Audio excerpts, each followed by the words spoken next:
Dance music. Today from 4, John Holmes. From 1, Liz Kershaw. Right now, it's Adam and Garth for Laura, blind data, lolly beef. Hello and welcome to the big British castle. It's time for Adam and Garth to broadcast on your digi-machine. Joe is away, pouncing round and round Los Angeles. But Mr. Jennings is here with his lovely cheery face and panties ablaze.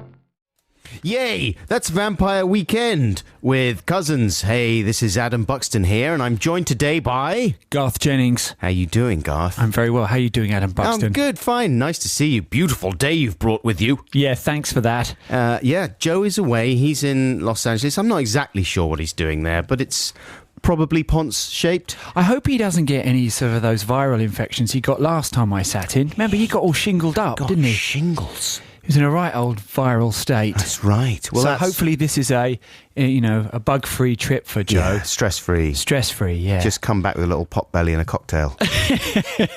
You've just described me. Yeah. Thank you so much for coming and stepping in. You know, I think it's probably quite daunting for someone to visit our stinky little shack in the middle of nowhere. I wonder what you were about to say there. No, I to be honest, this is like a holiday for me because normally at this time I'd be taking the kids to swimming lessons, and that's at least 2 hours of, running around in swimming pools and people not putting the right shoes on. Giving them swimming lessons. Yeah. I mean, to teach them how to swim or to teach them how to swim really good? Well, you have to, because we've got quite a few kids, I have to take the ones that can't swim while the others that are having the lessons are swimming up the other end of the pool. It's a really boring conversation to share with your listeners. Sorry about that. No, not at all. But the reason I mention it is because this is so nice. I've got a nice cup of coffee sitting here with you lot. What kind of muffin have you got going on? It's a blueberry muffin. Mate. It's a little Australian place around the corner that does them, and they're really warm and nice. What's it called? Blueberry. Oh, what? The blueberry muffin? Or no, I can't mention it. Oh. Because it'll be a BBC thing, won't it? It's called Caffeine. Caffeine. And are they all Australian? They're all Australian. Oh, there are a lot of piercings there, mate. No, they're pretty pierce-free. Yeah. A few tattoos, I think. It's a shame that they're pierce-free because I was just trying to think of some tortured way of getting Bronholm in there. Oh, Bronholm. We've got a clip that someone created for us, actually. We'll play it a bit later on. Taffin is on this weekend. Is it actually playing? I think it's tomorrow, somewhere on the BBC. Pierce Brosnan as Taffin. It's tonight. Is it tonight? Wow, that's exciting. Have you got the clip there, James? Have you got the extended... No, just play the normal one. Then maybe you shouldn't be living here! Someone sent in a even more extended one that we might play a little bit later on.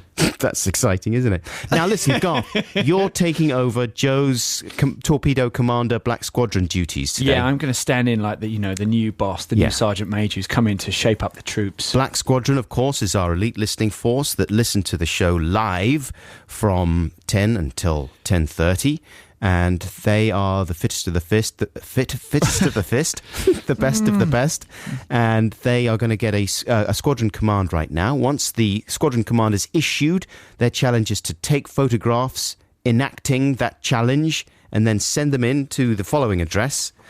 They can either text them to 64046 or email the pictures to adamandjoe.6music@bbc.co.uk. And of course, if you send in your pictures, you are agreeing thereby for us to possibly feature some of them on the blog. That's pretty much all you need to know, I think. Yeah. So, Garth, we're going to fire off the Strokes, Taken for a Fool, immediately after you issue this command. So stand by, Black Squadron, with your cameras. Here is the command now from Commander Jennings. Okay, the command is catalogue pose. Yes. That's the Strokes with Taken for a Fool. Hey, this is Adam Buxton here with Garth Jennings this week, filling in for Joe, who is away. Very nice to be with you, listeners, this lovely Saturday morning. I mean, it's the kind of morning that makes you feel very happy to be alive. I'm so happy to be alive, Adam. And I hope it's nice where you are as well, listeners. If it's rainy, then we can't be held responsible. Hey, Garth, how many times have you seen people stealing things? Have you ever witnessed a theft in public? No. I don't really. I remember watching my sister try to steal something when she was little, Right. but we were kids. Bit of shoplifting. Little bit of minor shoplifting, but no, I don't think I've seen anyone. So I came home the other day to find my bike had almost been stolen. Oh, really? There was someone actually fiddling with it? No, they weren't actually. They'd sort of tried to fiddle with it and then thought, oh, it's not going to come off. So they thought, well, let's batter it to pieces instead. Yes. Thanks for that, That's whoever what I you do. are. Yeah. Yeah. I can't actually steal it. I'll just kick the spokes You until the see, wheels if you all did bend. that in shops, if you thought, oh no, I can't steal this, Yeah. this crockery So I'm set, gonna ruin it. I'd just smash it on the floor instead. It'd be quite a good idea. I wanted to steal those bananas, but they're looking. I'll just stamp on them. That's right. Yeah. What is the logic of just trashing the bike? You're so I outraged. can't steal This guy's chained his bike up properly. What's that all about? I'm gonna kick the wheels in. That'll teach him a lesson. And I'm going to really bend his bell right round so he'd have to twist his wrist at an awkward angle to play it. Mate, you can't say bend his bell before 11 on a Saturday morning. I'm sorry, The mate. other day I was in the supermarket and I was in the supermarket queue and I looked round and next to where everyone was queuing up, they had one of those deli counter things. Oh, yeah. With bits of couscous and strawberries and, all Yeah. that. With a sneeze shield on top of it. They have like the little sneeze shield so you can't just go, and everyone gets your germs. Anyway, there was a lady wandering around. She must have been around the 50, 55 mark, fairly smartly dressed. And she had a little tub and she was spooning bits of couscous in there into the tub, a few strawberries here, a bit of chicken salad. Couscous, strawberries and I mean, chicken. she was trying everything. Okay. She was just eating it. Just having a little eat. Like it was a buffet on a No, wait. on a Was cruise. she putting that spoon back in? No. Okay, because that's naughty. Yeah, I don't think she was putting the spoon back in, but she was basically just treating it as a free buffet.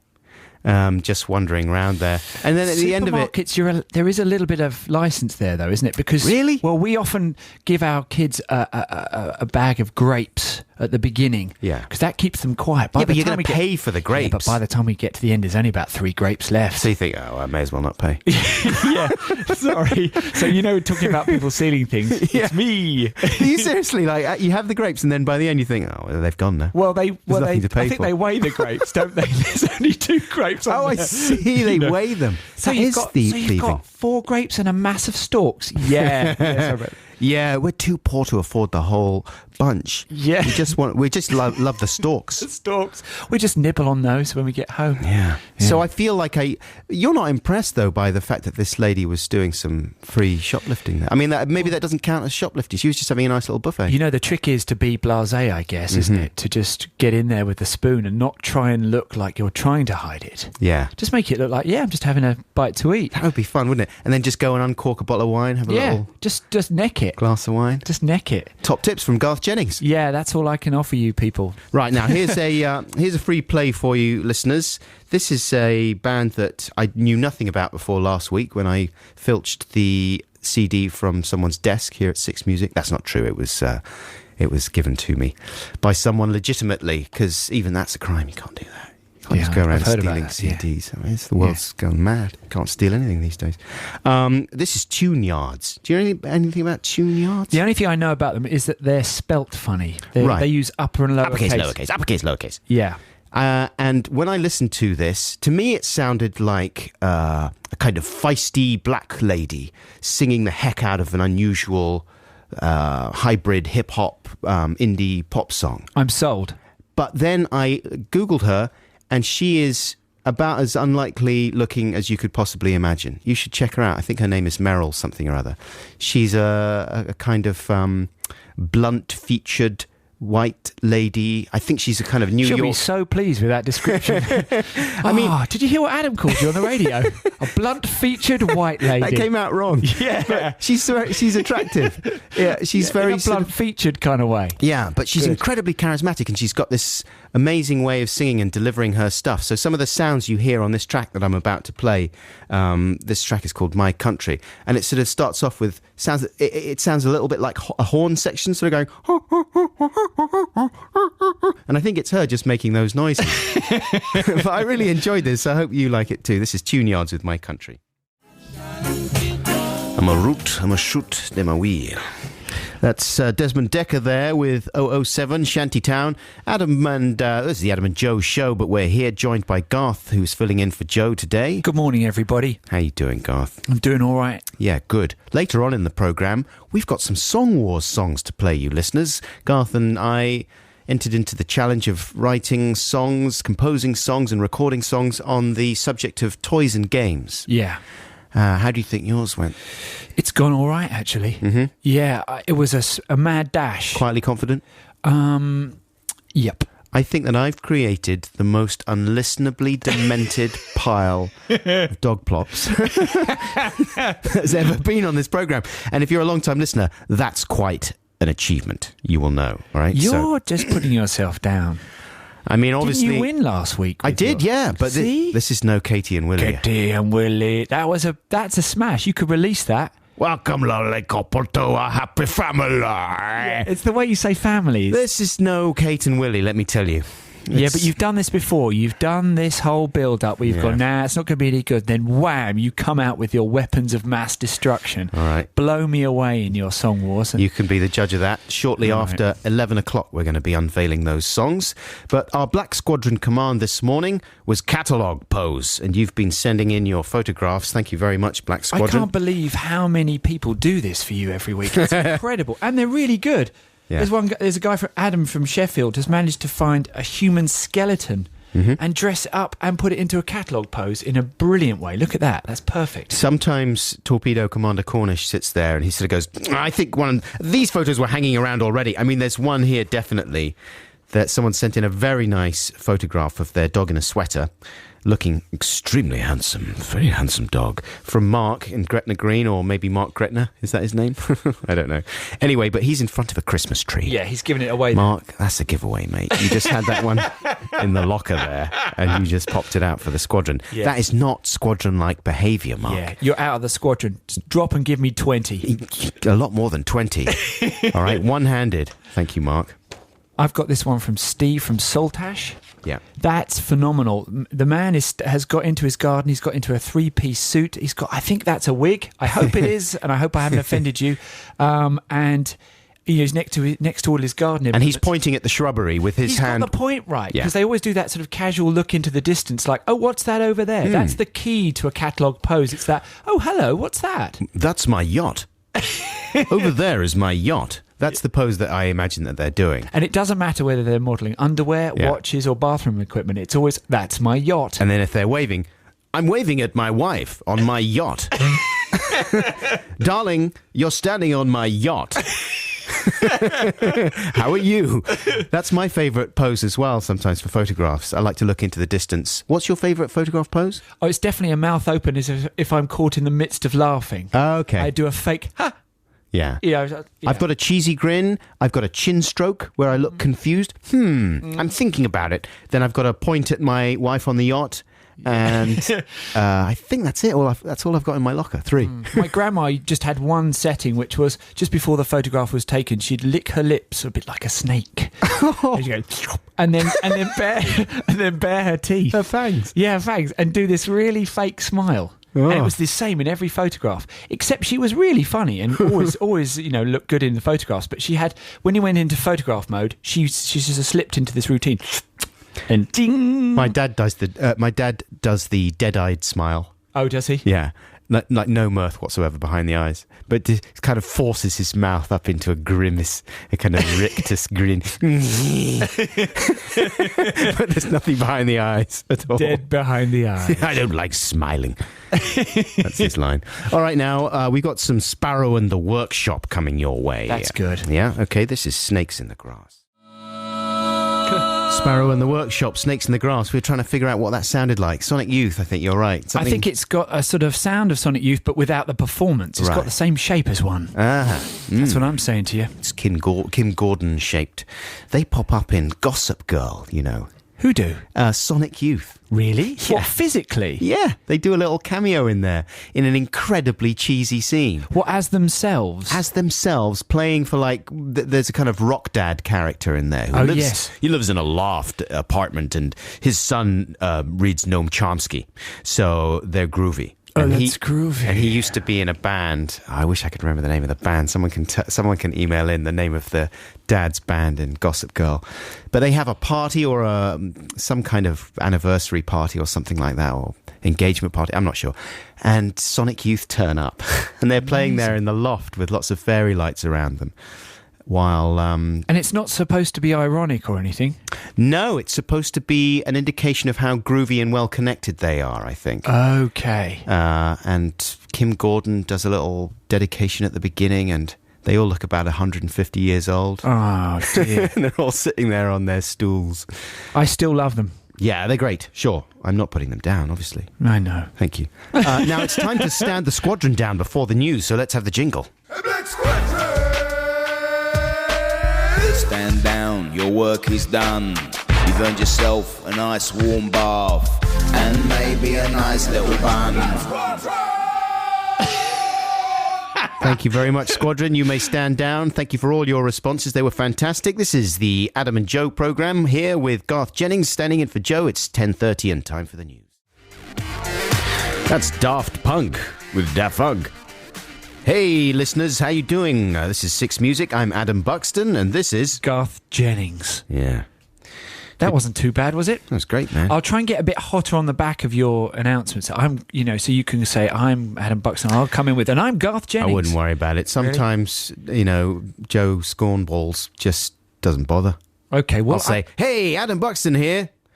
Anyway, so this week on Text the Nation, and then he just carries on to the next thing. Speaking of Text the Nation, we're going to be doing Retro Text the Nation, talking about last week's subject, which was new ideas for kind of buddy cooking shows. That'll be coming up shortly. I wrote a few down. Yeah, well, we'll have that after a bit of My Morning Jacket. But first, I wanted to ask you, now you're someone who stays in hotels on a fairly regular basis, aren't you? Because Garth, for those of you who don't know, is a film director. I am a film director. Your last project was Son of Rambo. Yep. And you are currently working on your next project. And you've been in Cannes. You were in Cannes last week trying to raise finances, right? Yeah, we were out there. It was the different side of Cannes, because you've got the side you hear about, which is all the films being shown, Yeah. and Lars von Trier going a bit nuts. Sure. But then the other side of it is the sort of corporate side, where everyone's trying to raise finances for their films or sell their films. And I was part of that market bit. Doing deals on napkins and things like Blimey, it was. I've never really done it properly before, and it was full on. It's absolutely bonkers. Full on fun? Not fun. Well, no, getting your film financed is exciting. Yeah. And I think it's going all right. But it's pretty intense. There's just hundreds of people just swapping tables and having meetings, and it's like speed dating. Yeah. It's like speed dating, but trying to get your film financed. Right. In the heat. It's about a guy whose head is replaced by a football, and the football next. That kind of It's thing. a bit like that. It's really funny. Oh, we don't want funny. Oh, you want dark? Yeah, no, it's quite dark. It's that you can go that route if you want. But actually, we were really lucky. We met very, very, very nice people who seemed to really enjoy what we were talking about. Yeah. Is Jennifer Aniston in it?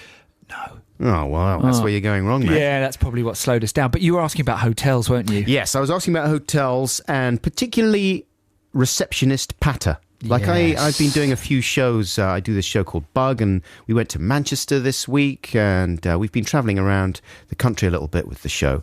So I've been staying in more hotels than normal, and I've realised that modern receptionists have got a lot more patter than I think they used to, and they fire it off sometimes in a fairly non-committal way, and they're not even listening to their own patter. No. But they've just had all the little phrases, and while they're doing their logging in, to fill in the awkward silences, I guess the theory is, they fire off these inane questions at you, and you're not quite sure, and they're the kind of questions that a friend would ask you, but they're being fired at you by someone who clearly doesn't care about the answers, so you're not sure if you should respond sincerely or just, fob them off, but it feels a bit weird fobbing them off. So let's see how you respond to my receptionist patter. Oh, right, okay. Oh, okay, Mr. Jennings, let's just put your details in here. How was your weekend, Mr. Jennings? Oh, it's fine. Okay, are you going to have a chance to relax while you stay with us, Mr. Jennings? Yeah, I hope to relax. Are you Yes. having a pleasant trip today? Yes. Have you come far today, Mr. Jennings? Not that far, no. Okay. It's quite easy. Would you like me to book you a table for dinner tonight, Mr. Jennings? Maybe, yes. Okay, you having a relaxing trip so far, Mr. Jennings? Yes, yeah, very Do relaxing. you have far to go today? Far to go today, Mr. Jennings? No, not far, no. Do you have a relaxing weekend, Mr. Jennings? Stop, it's torture. Okay, is there anything I can get you today? Would you like a paper? No, Would you like a paper tomorrow morning? No, I Would you don't. like a wake-up call, Mr. Jennings? No, I don't need Would you like a wake- paper? I don't need a Would you paper. like a table for dinner? Actually, no, I'll go Having a out. relaxing day? Yes, I am. Do you have far to go today? I don't have far, no. You have a chance to wander around today? No, I'm You have going a chance to wander around today? I think I might go out, yes. Okay. How was your weekend, Mr. Jennings? You have the chance to relax today? Stop, please. Can I go to my room? Yes, okay. It's on the very top floor. It's the size of a shoebox. And it looks out over an air conditioning unit through a frosted window that you can't open. Enjoy your stay, Mr. Jennings. If there's anything else I can do for you, please let me know. Bye. I had the same thing once. There was this one hotel we stayed in had a sort of a special line that everyone in the building had to say to you, whether they were cleaning your room or checking you in. I won't say the name of the hotel, so I'll just say the hotel. Yeah. But they would say, "Good morning, Mr. Jennings. How can I enhance your hotel experience?" Shut up. I'm not joking you. Shut up. Shut it. Shut up. Stop. Shut it. Well, because you'd wake up in the morning very early because you were jet lagged, and you'd ring up for a cup of coffee. You're not too well. You go, "Hello, can I have a cup of coffee?" "Yeah, sure. And how can I enhance your hotel experience?" Just bring me the coffee. What? Yeah, seriously. And then the cleaner came in and said, "Good morning. How can I enhance your hotel experience?" You can clean my tiny shoebox, you lunatic. Nonsense, nonsense, nonsense! Here's My Morning Jacket. This is Holding On to Black Metal. Well, that's very good, isn't it? My Morning Jacket with Holding On to Black Metal, available as a download now and physically on the 13th of June. That's the first single from their new album, Circuital, which is out on the 6th of June. My Morning Jacket. Okay, I think we should get into Retro Text the Nation now. Let's have the jingle, James. I like to listen to Adam and Joe, but I listen to the podcast, not the live show. I used to feel acute frustration because I couldn't join in with Text the Nation. But now my troubles have disappeared because Retro Text the Nation's here. And now my letter might be read out instead of thrown in the bin and forgotten about. Yeah. Some people's favourite jingle from the show there. A lot of people like that jingle that Joe did. The one jingle that Joe ever made. I think he made like maybe one other for a Glastonbury show that we did. Apart from that, that's the only one that he's ever done, and everyone thinks it's really great. Me too. It's the best one. It's the best jingle, isn't it? The other day, and I think my wife understands how I feel about, Joe and my ongoing competitive world with him. Let's work it out here on the radio. We were on a car journey, and gratifyingly, she suggested that we listen to one of our podcasts because she doesn't get a chance to listen to the show live, right? She's mum force, so. Were you quite pleased about that? Yeah, I was happy about it. I never miss an opportunity to force the podcast on people. So she said, "Let's listen to the show." Yeah, I was like, "Great, yeah, come on, kids, pay attention." So we stick the podcast on. When Retro Text the Nation comes on, she starts singing along with Scornballs' flipping jingle. Yeah. She's not singing along with Travelling Tales or pop-propriation or made-up jokes. You want to have a word, Ad? Wanna listen to and then later on she starts singing like just off the top of her head, like it's a great song. I got that great song stuck in my. Shut up! What are you doing, woman? Drive the car. I didn't say that. That is actually how he speaks to his wife. But other people, It's weird. I think, have been listening to this jingle as well, right? There was a clip sent in, and I'm so sorry, but I think I've lost the name of the lady who sent in this clip. Well, I might try and find it later on in the show, but you know who you are, lady. Thanks. It was really nice. She sent in this clip of Norman Smith, I think, probably on the Today programme on Radio 4. Here he is in action. You have to say, the whole NHS reform package appears to be on the cusp of getting chucked in the bin and forgotten about. chucked in the bin and forgotten about. That's true. I mean, I don't know if we owned that phrase. I don't know if Joe coined that phrase, but there's a lot. You know what? He'd probably just been listening to the podcast and it soaked into his subconscious. Sure. And he went for bin and not trash. But listen, do you realise the power of your podcast if that's what you can do with it? You could say anything. You could change the world. Yeah, we can feed messages direct into the minds of our leaders. Via jingles. Nonsense! Okay, Retro Text the Nation is cooking shows, new cooking shows. Last week, if you remember, we were talking about the shows like Two Greedy Italians, Two Fat Ladies, Hairy Bikers. I came up with Skinbird and Yum Yums, Tubby Nice. and the Feeder. Have you got any ideas? I got a couple. I got Cannibal Run. Cannibal Run. Yeah, it's like, I'm a Celebrity, Get Me Out of Here. Yeah. But you drop the people into the jungle, and there are cannibals in the jungle, and they've got to run from the cannibals, and then the slow ones get eaten. I like it. And they're cooked in a different way each week. Well, that's nice. Because you wouldn't want to do it the same thing with a big pot every week, because we've all seen that. Exactly. But they come up with clever ways. And then maybe the loser of a test has to then eat the other contestant. Yeah. That's not too bad, is it? They already eat pretty nasty things on that show, so they might as well eat each other. What if you just ate chefs? This week we're serving up Heston Blumenthal's delicious giant head. Yeah, he's been frozen in carbonite. Yeah, Add some asparagus to Ainsley there. Delicious. It would be a very short show, wouldn't it? Yeah. At the end of it. It was one season only. What about if you just drop them in the jungle, so it's like I'm a Celebrity, but they just have to eat each other? You don't give them any food at all. Yeah, that's true. That could work, but I like the Running Man aspect to it. Yeah. I like the thrill of the chase through the jungle. Or make Ant and Dec eat them. Yes, maybe they could judge it, in the same way those two guys on MasterChef come in and go, that's a bit tart. They go, That's right. if you were going to cook Ainsley Harriott that way, you should have really added more sauce. Adamant's shins are a bit chewy. Yeah, you should have cooked them longer. Yeah. I do like the idea of them eating each other, though, because it could be like a Bush Tucker trial. Well, exactly. Stop torturing the insects and the indigenous wildlife of the Australian jungle and make them eat each other. Yeah. I think that's a fun idea, Garth. I'm commissioning that. Here is an idea from Gwilym Jones. He's a mailman. He says, how about sushi sous chef?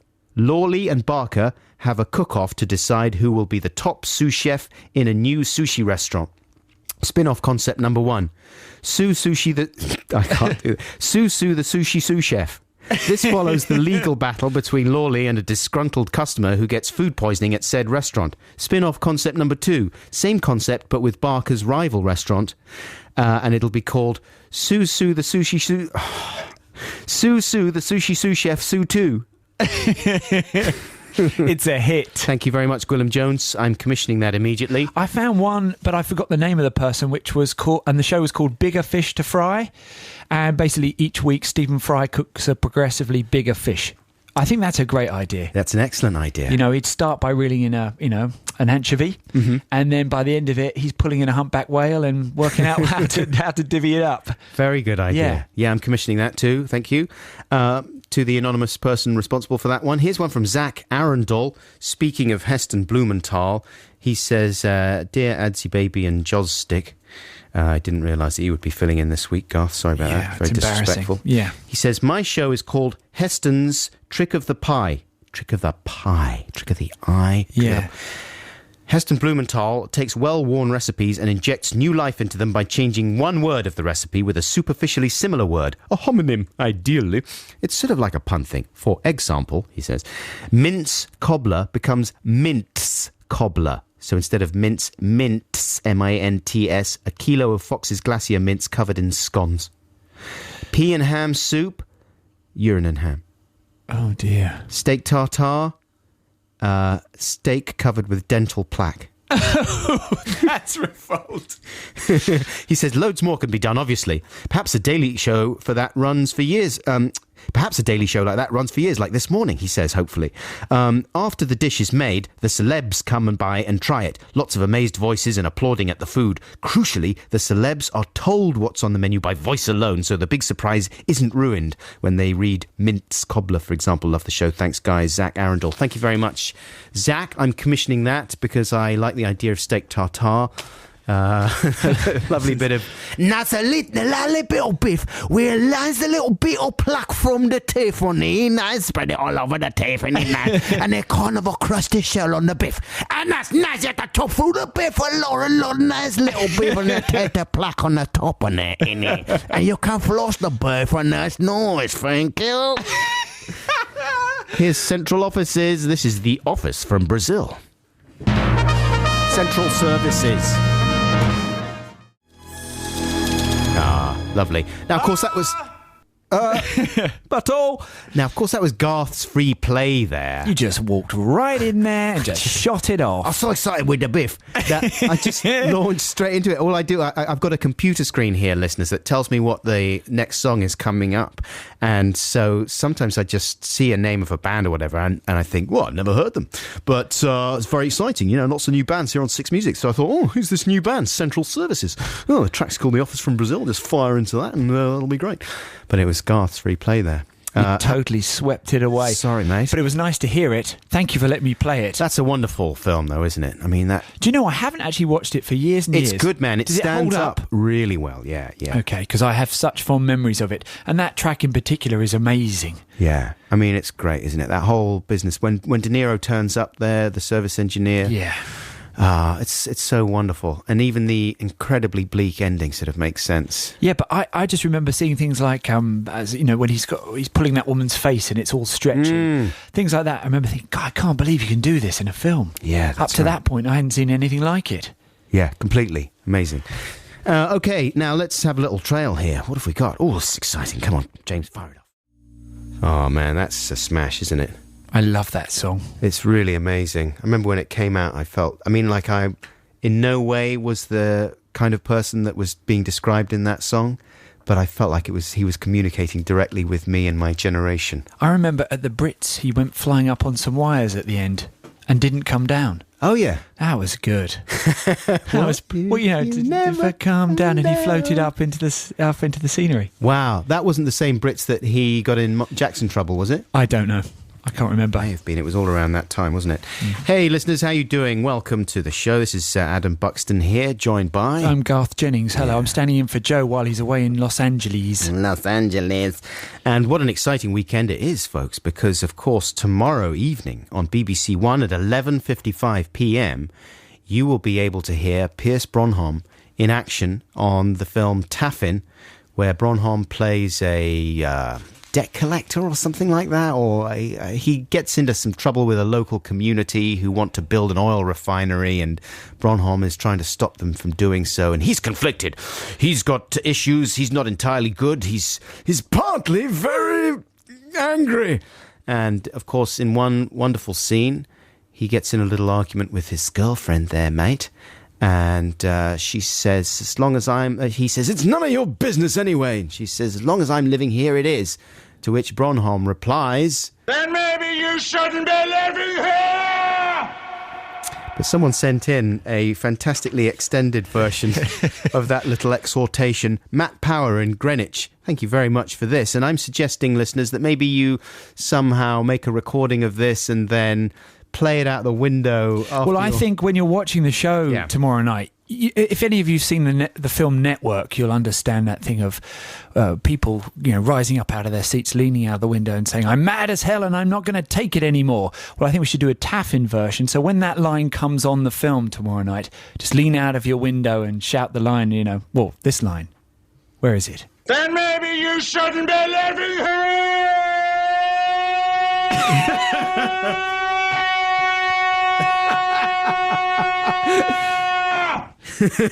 Just do it. Thanks to Matt Power in Greenwich for that.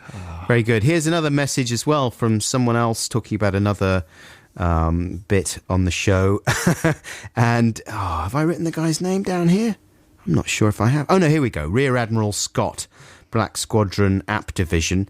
And he says, hi, Adam and Joe, I've created... he says, Dear Mr. Buxton and Master Jennings, I've created a nonsense button app for Android phones. It is now live on the Android marketplace. If you can plug it in somehow, Nonsense Mania, or he calls it Nonsneer, I don't think that's a good name for it. Nonsneer's no good. I think what you mean is nonsania. He says this could sweep the nation. I've already had over 1 downloads. And the news is spreading fast. Yeah. So when you mean over 1 download, do you mean 2? I think what he means is he's had 1 download, in which case over 1 download would be exaggerating the situation. He says, it's free. Check out the YouTube video for a taster and the awesome power of the buck button. I don't know if that's what he's actually calling the app there. Thanks very much, Rear Admiral Scott. He says, P.S. I'm also working on a Stephen app now too. But that's old. We should promote that guy in the Black Squadron, give him some sort of commander position. Do you know what I mean? He shouldn't just be down there in the ranks with the others. He's shown excellence. Well, yeah, I mean, he's gone out and he's created a nonsense button for the phone, which everybody needs. Nonsense, nonsense, nonsense! We've got Song Wars coming up very soon, ladies and gentlemen. Maybe not immediately after this track from the Arcade Fire, but within the next 10 minutes or so stay tuned for that. But this is The Suburbs. This is a great track, isn't it? This is as good as it gets. Here we go, Arcade Fire. That's a smash, isn't it? Arcade Fire with The Suburbs. And we were playing Pulp before that, Sorted for Ease and Whiz, of course. And we forgot to say that, with Pulp reforming, I don't know if they ever split up, but anyway, they are touring with the original lineup, isn't it, I think? And Jarvis, whose show, of course, is on Six Music at, what time is it? At 4 o'clock. Tomorrow. Yeah, tomorrow. And Jarvis is going to be joining Steve Lamacq for an exclusive interview this coming Friday, talking about the upcoming tour. So listen out for that. That'll be very good. Now, I've got a free play for you, Garth. This popped up on my MP3 player this week. And I forgot how much I loved it when it came out. But it is more or less nonsense. Nonsense, nonsense, nonsense! What is it? It's The Police. Oh, okay. And were you a fan of The Police? Yeah, very much so. My mum was always into The Police, so I got into them via my mum. You know who loves The Police is Ed O'Brien from Radiohead. Right. He is obsessed with The Police. He will not have a bad word said against them. And what would you say against them? Well, that they are occasionally a tiny bit rubs. Okay. And the track I'm going to play... He's probably listening now, fuming. He's probably punching his fist like... They're good. I mean, surely even Ed would have to admit that sometimes they stray too far into the smelly world of stink. Synchronicity 2. You remember that track?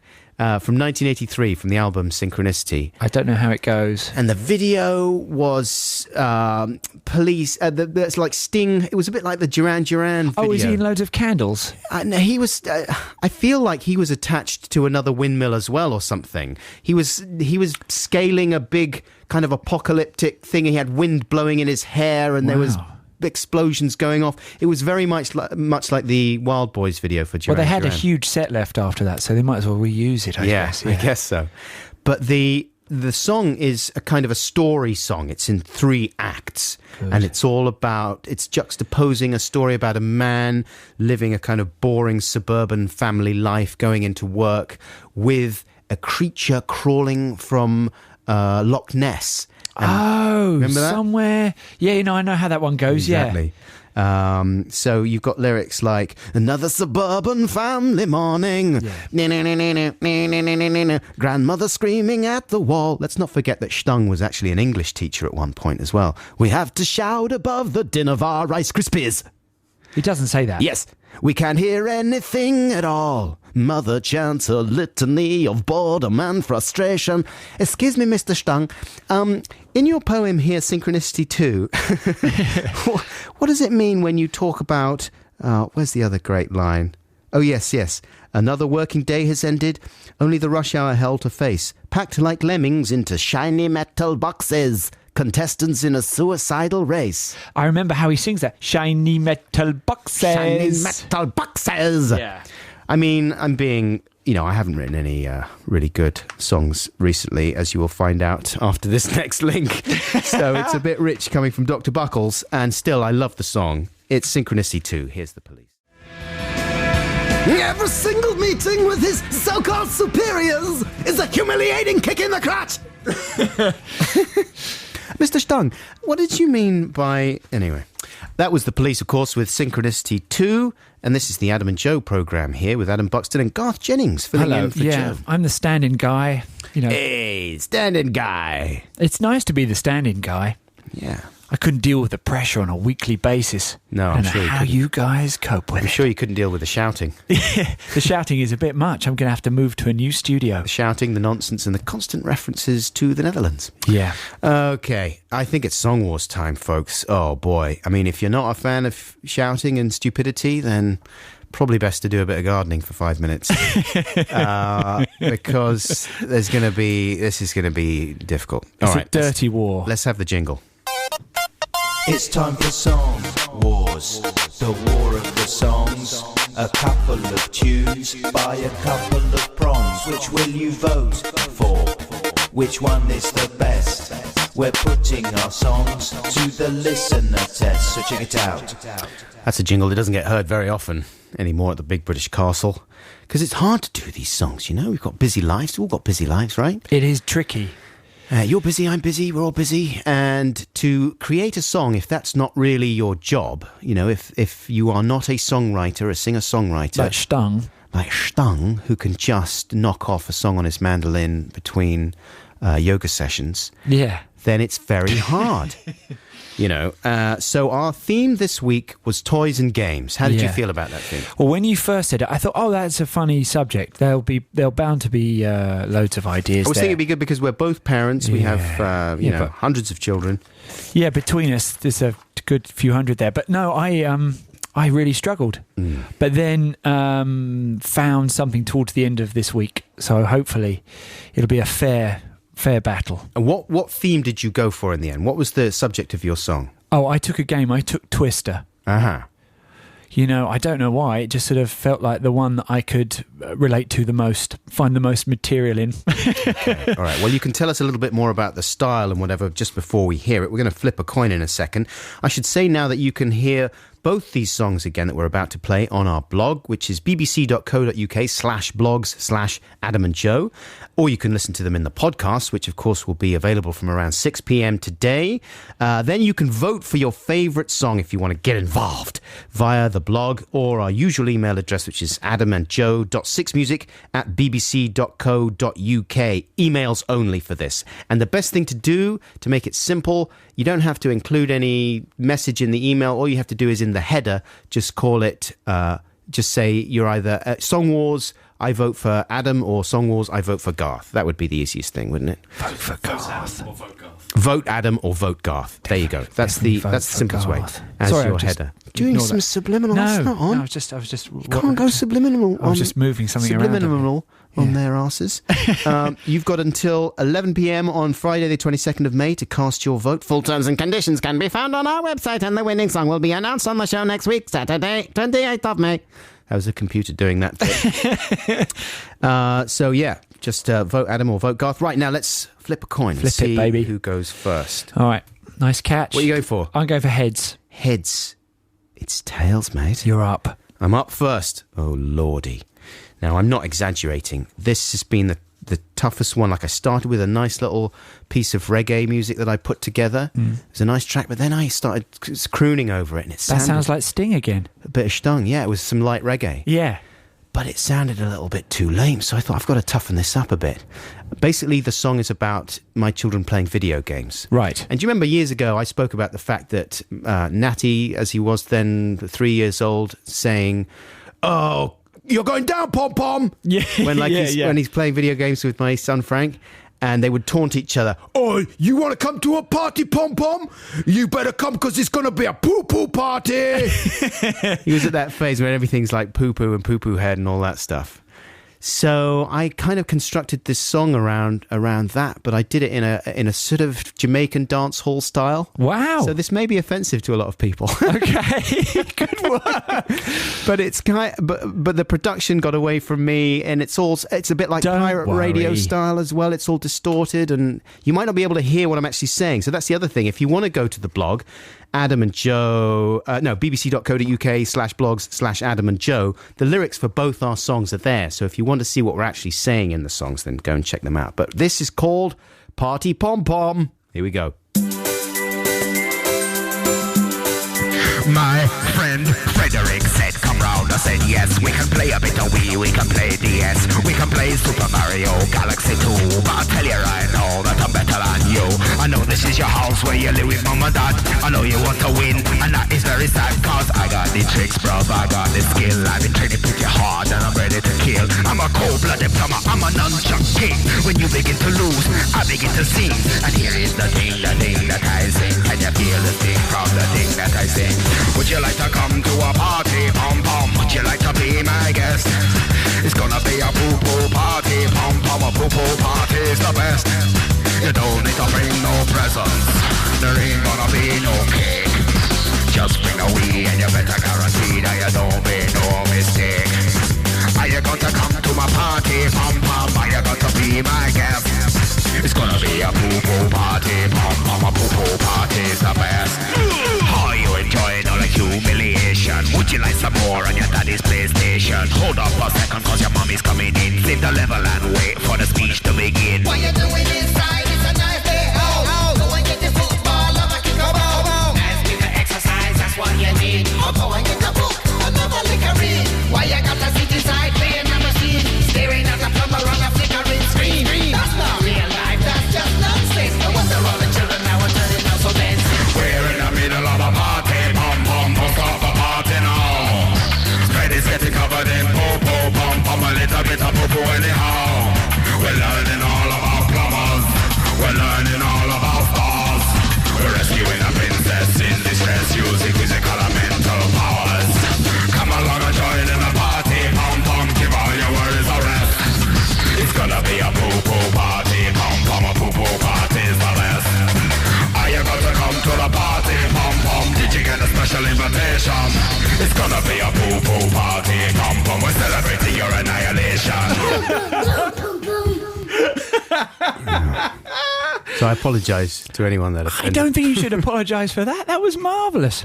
Yeah. That was a master. I am going to go out there and say that was one of the best you've ever done. Thank you very much. I mean, you know, because we talked about doing pirate radio jingles. Yeah, I've made some this week. Good. We'll play those a bit later on. Yeah. But Garth, ages ago when he came on the show, pointed out that thing that happens when you're listening to the radio and suddenly the pirate stations drift into your frequency and you suddenly get interruptions. Oh, people kind of talking like this over massive beats. I love that when you're listening to something very mild and calm and then some really inappropriate thing comes in. Yeah, we're shouting out to me big brand, you know, just right in the middle of, you know, Shania Twain or something. So I think that was partly responsible for my approach to that song. Anyway. That was a masterstroke. Time for yours now, Garth. What's yours called? Mine's just called Twister. Mm-hmm. That's pretty much all I can say about it. I did my best. Here we go. This is Twister. Yeah, we're gonna play a little game. Roll the mat out, spin the wheel. Yeah, we playing Twister. Take your shoes off unless you want a blister. We break a sweat, but we never break our wrist. You can bring your friend, but please don't bring your sister. She's well annoying. Yeah, we play a Twister. Even MPs play it in Westminster. If you's a young and or if you is a spinster, we can all have a little game of Twister. Spin the wheel, man. Right foot blue and left hand green. I'm like a human crab, baby, I'm a twister machine. Left hand yellow and right foot red. Now my booty is getting a bit close to your head. Right foot green and left hand blue. My legs are in a knot I can never undo. Left hand red and right foot yellow. Now you see I am a bendy fellow. When it comes to playing Twister, I'm a natural. And I think it really helps that I'm not that tall. If I slip when I'm tied up like a pretzel, you'll see the very definition of a pratfall. Now it's clear to me you never had a wash first, cause your armpits is smelling like a bratwurst, and your feet is smelling even more worse. Any minute I'll be living in a black hearse. Yeah, we playing Twister. Take your shoes off unless you want a blister. We break a sweat but we never break our wrist. You can bring your friend but please don't bring your sister. She's just well annoying. Yeah, we're playing Twister. Even MPs play it in Westminster. If you're a young un or if you is a spinster, we can all have a little game of Twister. There you go. That was Twister. That's great by Garth Jennings. Yeah, we took similar approaches. Yeah. Isn't that weird? Yeah. Collective consciousness. Donkeys seldom differ.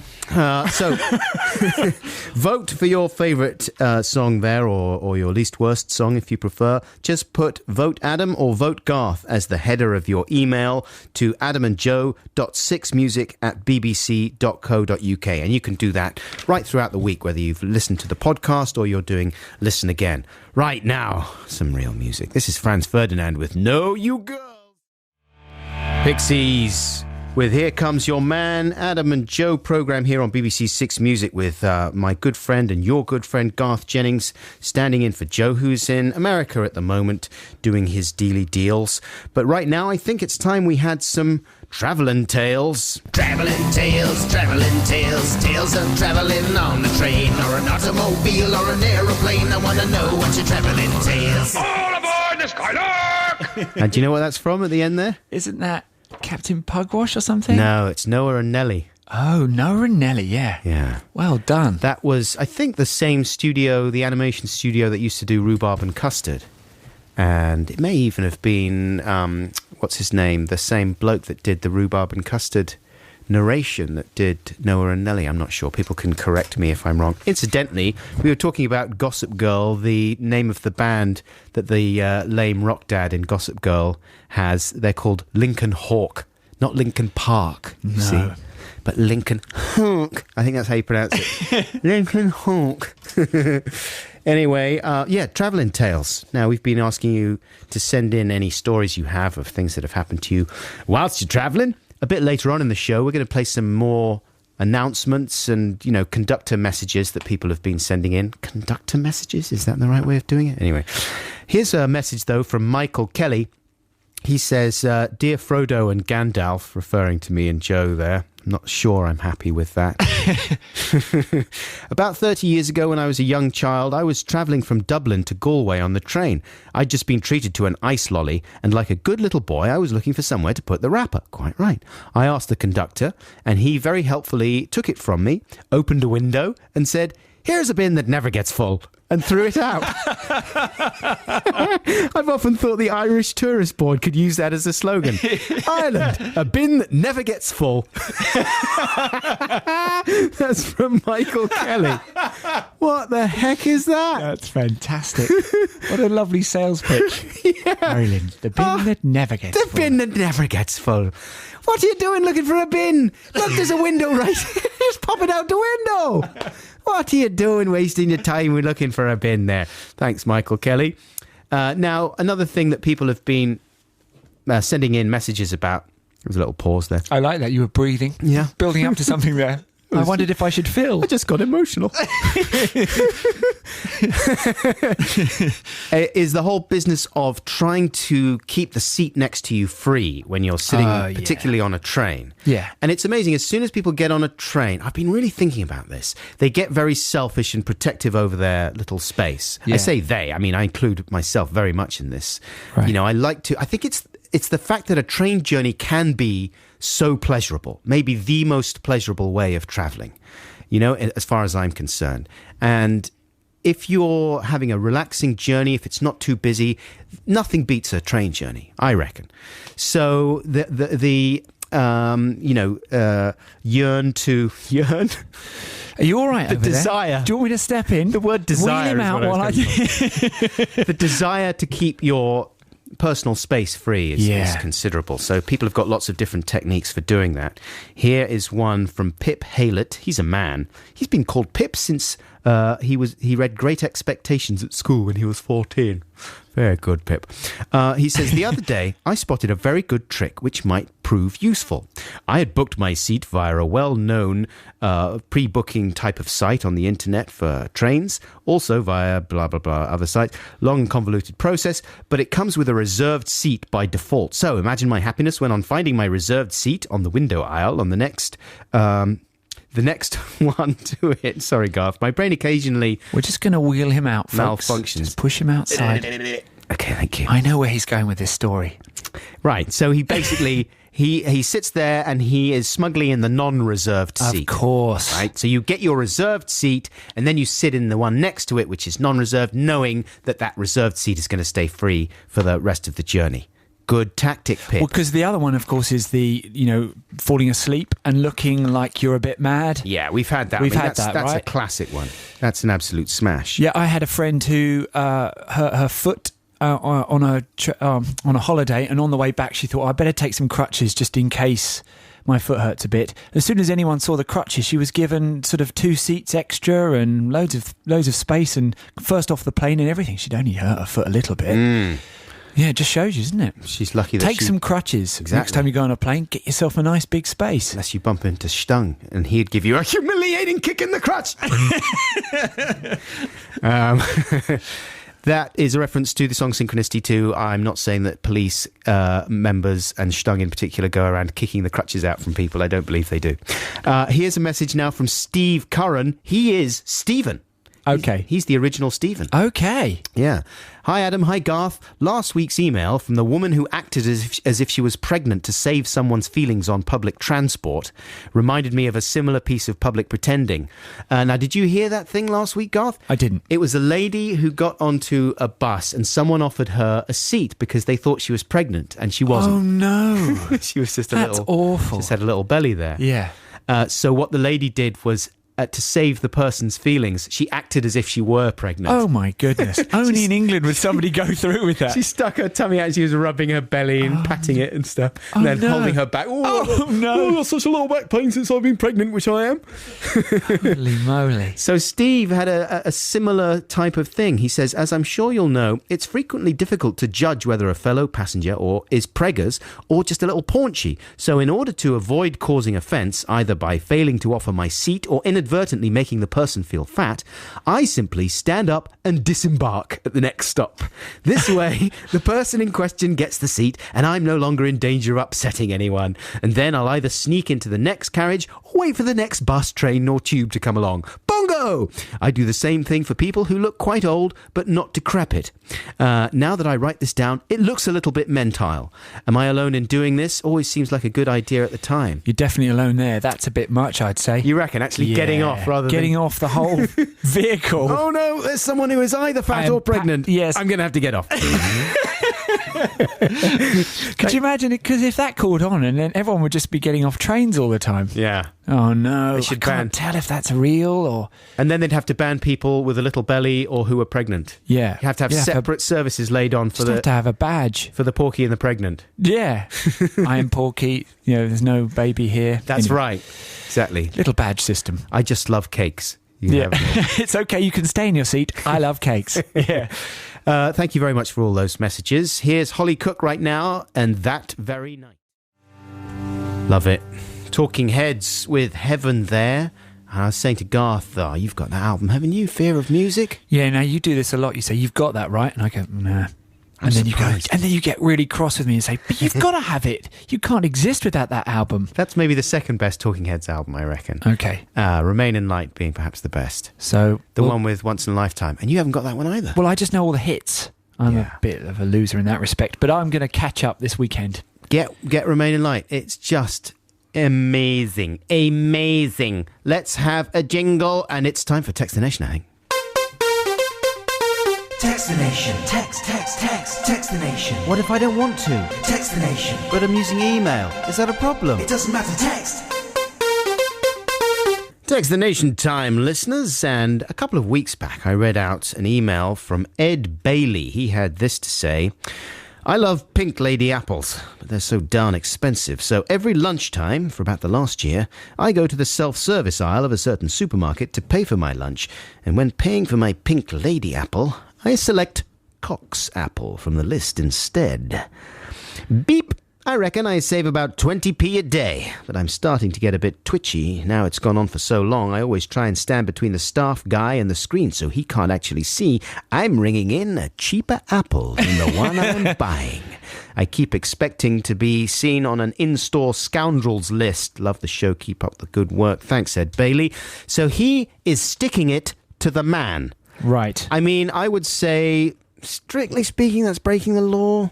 and I wouldn't encourage that. No, you can't encourage that, But even though you can understand it. You can sort of understand it, but that's law breaking there, Ed, and I wouldn't like you to get busted or think that was entirely acceptable. However, I am interested in other ways that people stick it to the man. You know, ways that you sort of, you have your little moment of victory and you think, yeah, come on, I'm making things right. I'm living in an unfair world and I'm trying to straighten it out. Yeah, but they're always small and slightly pathetic. A little bit pathetic. You know, a bit like apples, really. Yeah, what kind of thing do you do? Well, we were talking about this a bit earlier, and definitely if I'm travelling in low class, which is normally where I end up travelling. In steerage. Yeah, in steerage. On a plane? Yeah, on a plane or a train or something. I like to use the high class, first class facilities. Sure you do. Even if somebody says, sorry, actually, you're supposed to be back there. So, oh, sorry, I was just using the toilet. They are very fascistic about it these days. Yeah. It used to be that you could wander up there through first class, have a little look at the celebrities sipping their champagne, having their massages and use their lavies, which actually were not that different from the economy class. They had much nicer soap, I seem to remember. Nicer soap. Sometimes they have little napkins and stuff out there, don't they? But what they do have is they're easier to use. Sometimes there'll be a queue in economy, right, for the lav. Yeah. But up in first class, it's all nice. No one's really using it. They're too busy getting massages, isn't it? Yeah, and the same sitting in an economy seat. And then after we took off, there was loads of space in the front, the front section. Yeah. And I said, "Can we just move into that?" And they said, "No." You're insane. Get back in your box, Jennings. That's a funny joke you made. Now get back in your tiny seat. It was pretty much it. And then the lights went down because everyone was going to sleep. And I just walked forward and sat in the front section for the whole way. Slept the whole way. And the funny thing was, there were some people in the row in front, in the proper, who'd paid for their seat, who were furious. But they couldn't bring themselves to say anything. So instead, they would just keep turning round and going, a stern look. I'm doing a stern look, radio people. And it was quite... so I just went to sleep. And had a nice sleep, then went back into my seat for landing. Yeah, they've got nothing Stuck it to the man. If I'd paid top whack for first class and some guy crept in and sat behind me, I'd be upset if they were causing nonsense. Yeah, but I was just sleeping. But you were just sleeping, that's no problem. You just think, yeah, good on you, mate. Most people in first class haven't paid anyway. You know, it's they're on business or something. Because who can afford to pay... It's usually about 5 or sometimes 10 times as much as it is in economy, isn't it? Yeah. And that's why now I think a lot of the staff on those planes are aware of the fact that the people who have paid get very proprietorial. They don't like to see interlopers coming into their zone. Yeah. So as soon as you go in there and try and have a go at the first class lavs, the lady's right there, bang, sorry, sir, curtain, drawn across. Little cattle prod. Get back to your seat. Exactly. Please, can you stick to your own lavies, please? The tiny lavies. Thank you so much. Dirty lavies. Don't ever come up here again. No, don't even set foot. No, don't even look. Don't even look at it. It's not your place. Thank you. Don't come here ever again. So that's what we're asking you about, listeners. Times that you have managed to successfully stick it to the man without the curtains being drawn on your ass. The email address, if you'd like to email us on this or any other subject, is adamandjoe.6music@bbc.co.uk, or you can text us. Texts will be charged at your standard message rate at 64046. 64046. Keep those texts and messages coming in, and if you're listening to this program during the week on Listen Again or the podcast, that's fine. You can email us. It's not a problem. Don't text if it's during the week, all right? Here's Simeon Mobile Disco now, and this is The Audacity of Huge. With a bit of fat inside as well, a bit grizzled, that is nice big fat which is good, and I'm gonna cut it quite rough. This particular one you can make it with any kind cheap cut of meat. Cheapest meat you have, a better taste, because there is inside a nice bit of fat inside. Yes, that's Tupac with Dr. Dre, California Love.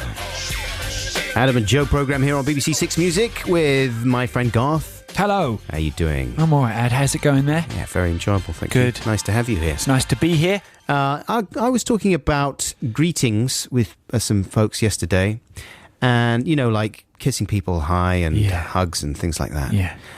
What's your approach? Are you a hugging guy? I will hug you or kiss you, depending on where you stand. So you're generally hugging... How quickly will you start hugging men? You won't do it on a first meeting. On a first meeting, no, that would be strange. Yeah. Although I had a hug with a guy on a first... Like at the end of a first meeting yesterday, we were hugging. Well, it depends how the meeting goes, doesn't it? Yeah, it was fun. It was really nice to meet him.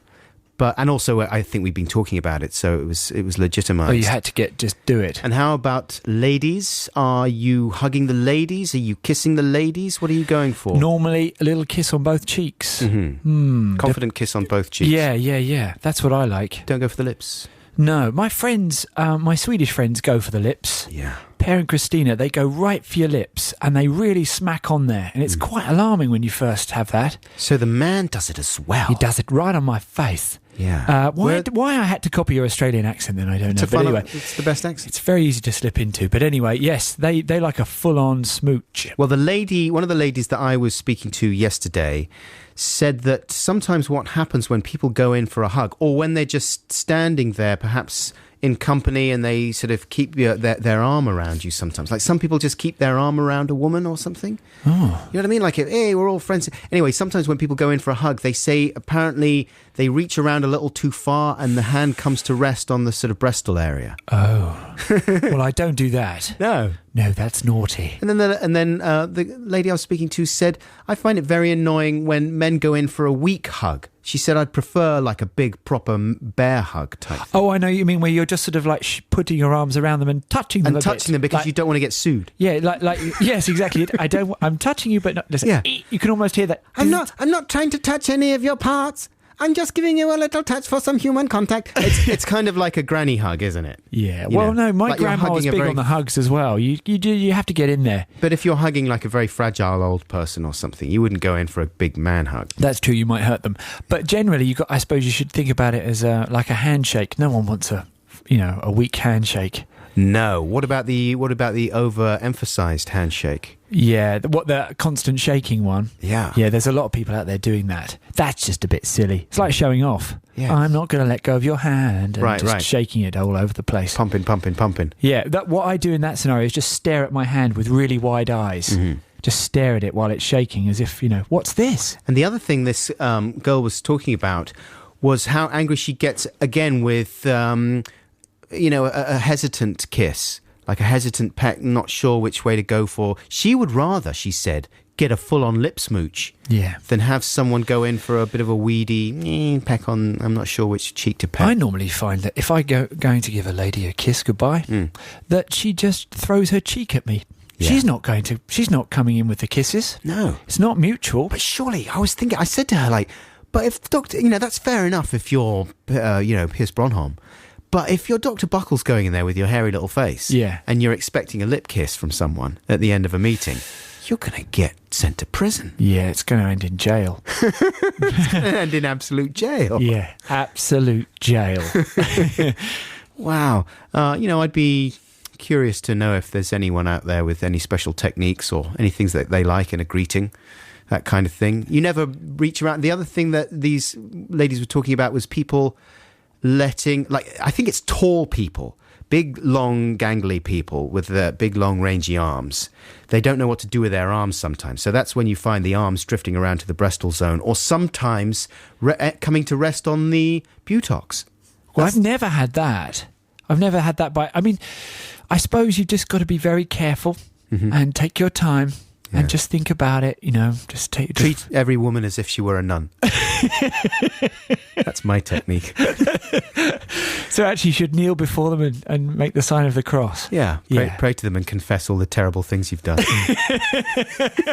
And then see if they still want to snog you. Yeah. Okay, before we say goodbye, I'm just going to kneel here and just tell you what I did last week. Yeah, I've got a few things to confess. Yeah. Okay, it's free play time. Now, I have to say that I played this on the Adam and Joe programme before, but I really love it. And I think the first time I played it, I didn't even know who it was by or what it was called or anything, because it was one of those things I'd got off a friend, off their MP3 player or whatever, and it was just untitled. So, and it didn't work on the Shazam thing where you hold it up to the phone and, you hold the phone up to the speaker, and none of it worked, and I couldn't find it on the internet or anything. And then I can't remember exactly how I narrowed it down. I think I heard some music by this band that this guy is part of, and he's part of a German kind of rap combo called the Fantastic Four, or Die Fantastischen Wir. And he's called Thomas D, and they sounded a bit similar. So I thought, I bet that's the guy. And sure enough, I tracked it down. The track is called Liebesbrief by Thomas D. Hope you enjoyed this bit of nice German rapping in it. That's good, isn't it? I mean, there's times when a bit of German really hits the spot. Bit of German. Nice driving bit of German. along the motorway at night. Some nice German. That's Thomas D. And the track is called Liebesbrief. Yeah, I liked it. I got a little message here about, the whole social etiquette thing. It's from Lucy. It says, apropos of your handshake conversation, the headmaster of the primary school I teach in gave the whole school a handshake lesson in assembly last week, or this week rather, focusing on the importance of a strong shake. An important life lesson, I thought. Not bad. That's from Lucy. That's good a genuine idea. Thing that the headmaster sat them all down and said, this is how you're going to do it. Yeah.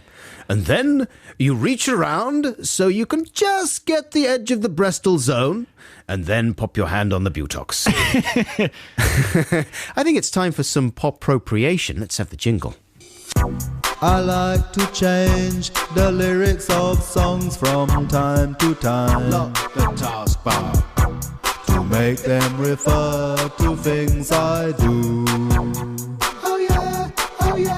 I call it appropriation, and as far as I'm aware, it isn't a crime.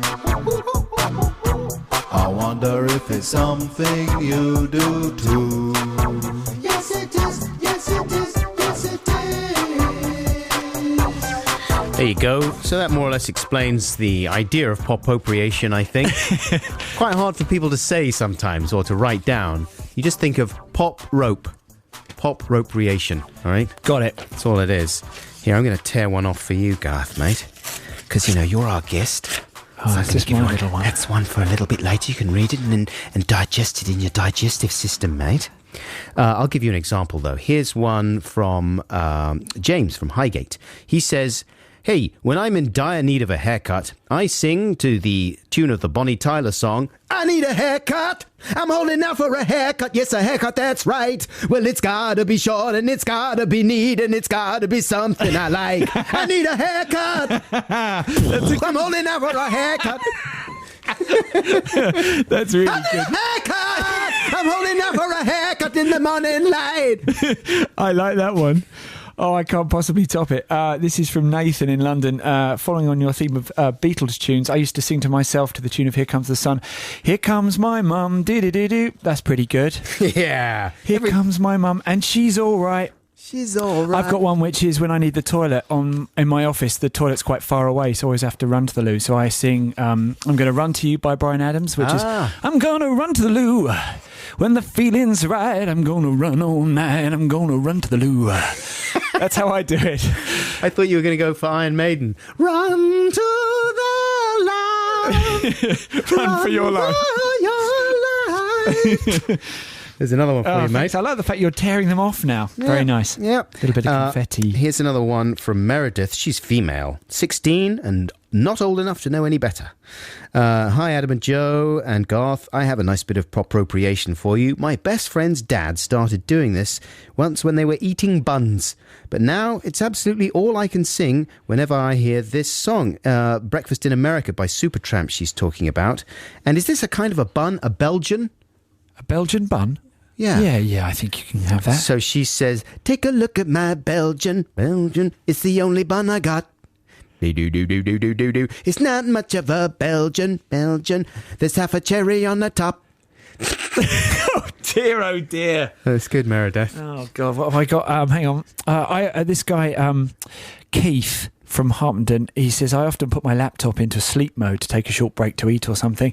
And when I wake up, it's from its slumber, the laptop wakes up. Sorry, not when I wake up. When my laptop wakes up, the screen shows the words resuming Windows. I then proceed to cheerfully sing When I'm Resuming Windows to the tune of George Formby's When I'm Cleaning Windows. There you go. I'm resuming Windows.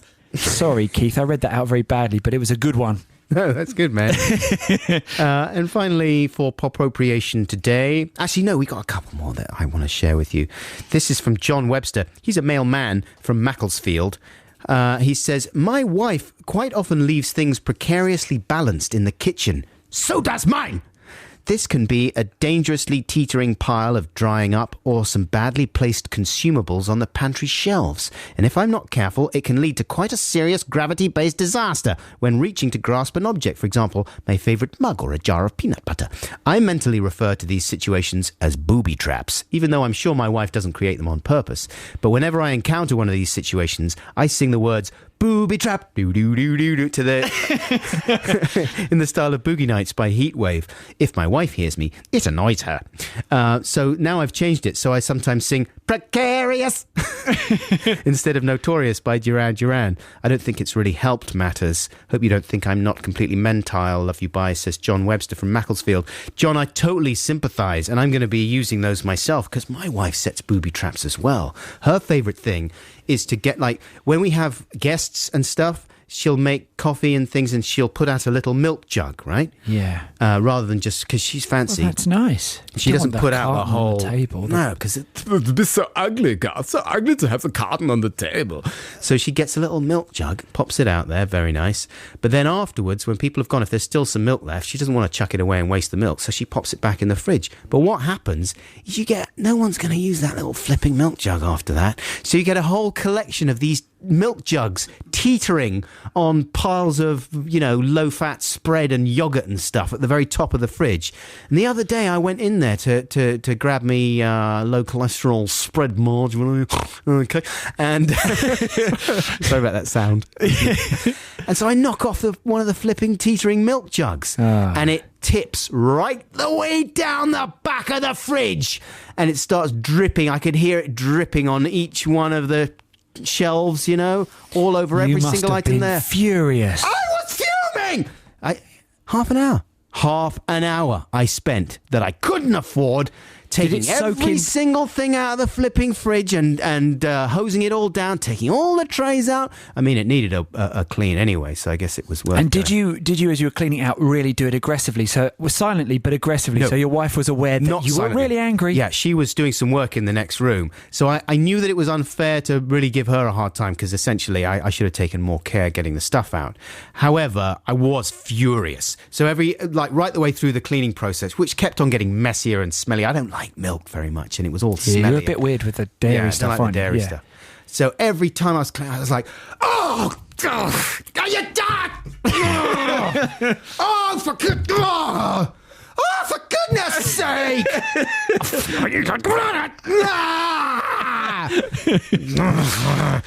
So she could hear me, Because the milk always soaks into the pizza box and then reduces it to a sort of mush, doesn't it? Oh, well, then it goes all yellow and crusty. It's a living nightmare! Thank you very much for all your appropriation this week. And we have skidded right past the 12:30 mark. It is time for the news. That's Malcolm McLaren there. Cheeky Malcolm with Double Dutch, and this is BBC Six Music, the Adam and Joe programme here with the mighty Garth Jennings. Hello. Filling in for Joe. How you doing, mate? I'm hanging in there for Joe. Now listen, let's have a couple of Text the Nation things right now, okay? Because we were talking about sticking it to the man earlier on, and people have been regaling us with a couple of the things that they do just to make themselves feel a bit better about some of the more unfair aspects of life. Actually, a lot of people are just sending in stories about them nicking things. Yeah, it's quite bad, actually. We're not encouraging that. We want sort of legitimate ways of, getting your own back. Can we have a little jingle for this bit, James? Text the Nation. Text the Nation. What if I don't want to? Text the Nation. But I'm using email. Is that a problem? It doesn't matter, text. Here's one from Gina, and this is very nice. She says, my rather pathetic way of sticking it to the man relates to the pay and display business of car parks. I hate them. You don't know how long you're going to be, and so inevitably you overpay. A recent example of this was when I went to St Ives. The car park was very expensive. We arrived mid-morning and had to pay a huge amount for a ticket that lasted until 8 p.m, even though we knew we wouldn't be there that long. So when we left around 3 p.m, I made sure to give the ticket to someone who was arriving so the man wouldn't get another fee. Take that, man! I always do this. Thanks, Gina. I do that too. And that is very satisfying, isn't it? It is nice. In your face, man! I did it at our hospital recently. Because hospital car parks, you invariably have to buy one of those things. And you think, oh no, and you're spending loads of money on it. And especially at hospital, it's rather nice to say, hey, here, have this. Exactly. And they've got another, 2 hours on it. Hi, I'm Jesus, and I've got extra time on my car park. I was wondering if you'd like it. The awful thing is if you've got a number of people to choose and you start selecting on their appearance. Do you know what I mean? Right, You're sort of looking around thinking, well, I could give this to anyone. They don't look like they deserve it. They don't deserve it. They're not, they're just not down enough. Yeah, that's absolutely true, isn't They don't look troubled by this enough. Or it was nothing for them to buy a ticket. But those guys over there, I could make a difference. That guy's rich. He doesn't deserve it. I know I do that sometimes when I'm getting off the tube if I've bought a travel pass, like a day travel pass, and I know that I've done my last journey. I look around at the other end and think, no, whose day am I going to make? It's like the secret millionaire. St. Buckules is going to bestow upon someone one of the greatest gifts that they have ever received in their pathetic lives. A day travel pass to take them wherever they want, within most of the zones of the London Tubal system. And usually I go and I try and be counterintuitive. Like, I'm aware of the fact that I'm screening out students and rich-looking people. And I'm trying to go for offbeat people. And then I think, no, come on. The students and the richos, sometimes they need a break too. Yeah, but you don't want to give it to someone in a group because then you've isolated them. Exactly, You've made them the favourite. And then you've ruined everything. But then the thing that happens sometimes is, what I do is I'm thinking about it so much that I hang around for way too long and I start looking creepy. And I look like someone who wants to sell their ticket, because that's the other thing you get is people saying, hey, do you want to buy a ticket? No, not really. I'll buy my own. So people think I'm going to charge them. So you go up to someone and you say, hey, hi, I'm St. Buckules. Would you like my day travel pass? And they're, well, no, I'm just going to buy one, thanks. No, I'm giving it to you. I'm St. Buckules. Look at my hairy smiley face. And they... I don't wear these sandals for nothing. And you very seldom get the kind of response that you're imagining, like, the arms being thrown around. Thank you so much. That's the kindest thing anyone's ever done for me. Most people are like, you're weird. Yes, exactly. I'll take it, you weirdo. But thank you very much. Just to get you out of my face. For that one there, Gina. I very much strongly agree with your whole approach. Here's one from Ed from Birmingham. He says, hi, Adam. Hi, Garth. When I was a teenager, me and my friends would always go to a supermarket cafe after school to hang out. We were quite sophisticated and would always have a cup of tea. We discovered, though, that if we ordered a pot of tea for one and a pot of hot water, we could make the pot of tea for one stretch between two, thus only paying for one. Ha ha ha! In your face, man! We eventually got rumbled because... we eventually got rumbled, and it brought an end to our little after-school gatherings. I still look back on that period as one of the best in my life, says Ed from Birmingham. That sounds like the best time of anyone's life. And he was sticking it to the tea man. But in a way, he was paying a price because it was getting quite weak, that tea, by the end of it. Well, exactly. You just end up like sticking it to the man and drinking rubbish tea. Yeah. So how was that good? Okay, right now, I think we're going to move on and play a little stuff... Okay, I'm going to start that sentence again, all right? Not happy with that sentence, listeners. I'm starting again. Just press the undo button. Okay, right now it's time for a little bit of fun that our guest Garth Jennings has brought in this week. Garth, tell us about this. Sorry, you can't set it up like that. I'll lose it. Okay, years ago when I first came in, stood in for Joe, we both agreed to make pirate radio interruptions. Yeah. Based on the whole idea that when you drive around town, you often get your FM broadcast interrupted by the local pirate radio stations. Yeah, we were speaking about it earlier. Yeah, and they're quite fun. And we talked about making some more, and you haven't. No, I'm sorry. But I managed to make a few more this week with a couple of new ones as well. There's also some local cab company interruptions. So they're peppered throughout this next track, which is Take Me With You by Prince. I'm sorry, Prince fans, but I hope the rest of you enjoy these interruptions. We're going to drop the new one from DJ Sprocker. Here it is. Drop it! What's that? Oh, I don't like that. We're coming to you live from my nan's greenhouse. Sorry about the strawberries getting squashed, Nan. cab for Dave, picking up from Leytonstone, going to Shepherd's Bush. If anyone's going near the chip shop, can they pick me up a Savaloy? Picking up 15 people from the King's Head and taking them to the hospital. Passenger name Cameron, going to the planet Pandora. Got a text on my phone right now. Is it from here? It's Richard. Oh, it's a picture of his feet. Why won't anyone return my calls? Anyone? I'm so lonely. And this room smells of fish. There's quite a lot of interference on that one. Yeah, sorry about that interference there, folks. Picking up a local cab company, isn't it? Yeah. Okay, now I think we're going to have a few more travelling tales, right? Let's have the jingle again, James. Travelling tales, tales of travelling on a train or an automobile or an aeroplane. I want to know what your travelling tales. All aboard the Skylark! And in this section, we're going to be dealing with conductors, people, you know, the people on the trains that do the talking. Yeah. Like, are they the drivers or are they the ticket collectors that do the talking? I think it's the people that collect the tickets generally, isn't it? The conductors, they would be called. Anyway, also the phenomenon of people on planes as well, who like to do a bit of patter when they're giving the instructions at the beginning of the flight or whatever. I don't like any patter. No. Did you ever hear the American flight attendant doing his rapping?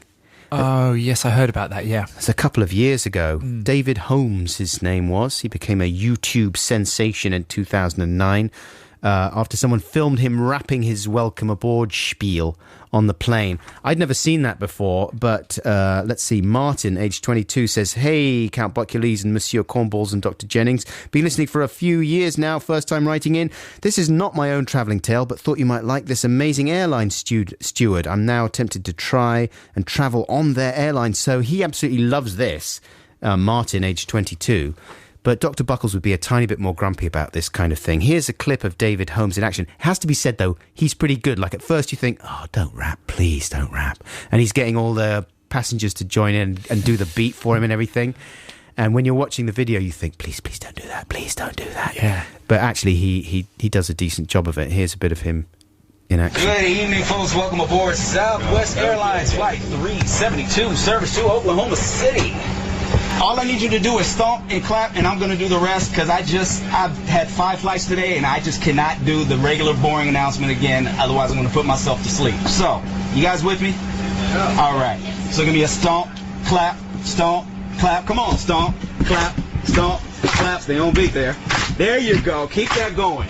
This is Flight 372 on SWA. The flight attendants on board serving you today. Teresa in the middle, David in the back. My name is David and I'm here to tell you that shortly after takeoff, first things first, there's soft drinks and coffee to quench your thirst. But if you want another kind of drink, then just holler. Alcoholic beverages will be $4. If a Monster Energy drink is your plan, that'll be $3 and you get the whole can. We won't take your cash, you gotta pay with plastic. Before we leave, our advice is put away your electronic devices. Fasten your seatbelt, then put your trays up. Press the button to make the seat back raise up. Sit back, relax, have a good time. It's almost time to go, so I'm done with the rhyme. Thank you for the fact that I wasn't ignored. This is Southwest Airlines. Welcome aboard.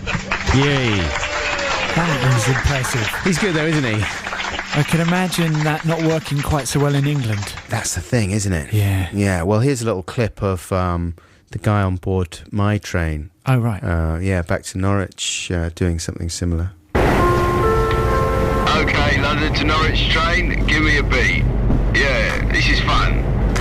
Hello everybody, welcome on the train. I'm your conductor, I'm clinically insane. I'm going to entertain you while you're on the train. At every single station, I'll do it all again. Please don't smoke, there's no smoking section. Please have your tickets ready for inspection. Don't use the toilets in the station, please. It makes the whole place smell of booze and wheeze. If you don't want no one sitting next to you, say there's someone sitting there and they've gone to the loo. Or pile up your bags or pretend you're asleep, then everyone will know you're a selfish little creep. That means you, Dr. Buckles. Thank you.